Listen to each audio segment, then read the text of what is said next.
guys, my name is TJ and welcome back to TJ Smiles. Today I'm doing a book review for you guys and I will be reviewing New World Rising by Jennifer Wilson. This is the first book I've ever read by Jennifer Wilson. It came in my Owlcrate box. I did an Owlcrate unboxing, so I'll actually have that video linked at the end of this video for y'all to go check out that unboxing. I actually got 2 books in that Owlcrate box. So that was pretty lit. But anyways, I had never read a book by Jennifer. This is my first experience reading her, thanks to Owlcrate. So, New World Rising is a dystopian novel that follows the story of a girl named Phoenix, who I believe is in the age range from 16 to 18. She's about my age. I'm feeling like 17-ish that she is. When she was about 10 or so, her parents were murdered. This is a dystopian world. They were moving from like one town and one government, and they were kind of like almost breaking into another. And during this, both her parents ends up dying, and her mother's last words were for her just to survive. Do whatever you can, just keep surviving. So from the day her parents died, when she was a young, like not even a teenager at the time, like 9, 10, 11-ish, she had no parental guardians. She was in this society where there's tribes of people and you really need to belong to a tribe to survive. And these tribes are violent, they're vicious, they're brutal people. And this little 10-year-old is left to survive on her own. The story takes place about 6 years after her parents had died, and she had survived many years. She's now in her teen years. She's strong-willed, very powerful, independent. She has never learned to trust anyone, love for anyone. She spent 6 years of her life just surviving, not living. She's just survived. She has refused to gain any attachments to anyone.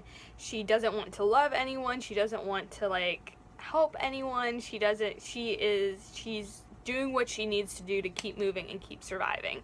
That is until one day she sees a little girl in an alley that's about to be murdered by one of these horrible tribesmen. And something struck upon her that day that she had to save this young girl. She ends up successfully saving this young girl that she's never met, but in the process of that, she ends up nearly dying. And then she wakes up in this, like, hospital, and she's like, what the heck happened? She's obviously confused. She's out of the city she's grown up in. She's in this sanctuary, this safe spot where there's no brutal violence every time you turn. Like, you can have a sound night of rest, right? In this, wherever she is, she's safe. She don't know how she got there. So basically we learn that there are so many tribes set up in this town, city that she's living in. And then there's this unknown tribe of people, but they refuse to call themselves a tribe. They're just this community of people that are really trying to like make society better. They're trying to put an end to the horrible society that's going on. So, while she's living in this community, she soon learns that the young girl she saved in the alley ended up being brought to that city as well. So she finds out that she had been like healed and revived, and she's all good and dandy now, and she's living in this society. This young girl is there. She reunites with the young girl she saves. She soon learns that this young girl also has no family and she's muted, so she can't speak. And this young girl has become attached to her. Now, Phoenix has never had anyone in her life other than her, and now she has this child that she struggled at first to accept the fact that she was the one that was going to have to look after this kid, and she was going to have to raise this kid and just be someone important, someone to love this kid, because this kid didn't have that. Forming this great relationship with Mouse, and that's probably my favorite part of this book. When I say her relationship with Mouse was my favorite part of the book, I'm quite saying that's probably all I liked from the book. Personally, to me, I gave this book a 2.5 out of 5 stars. Wasn't my favorite read, but I did find myself reading through it, and the story did progressively get better. She ends up meeting this guy named Triven.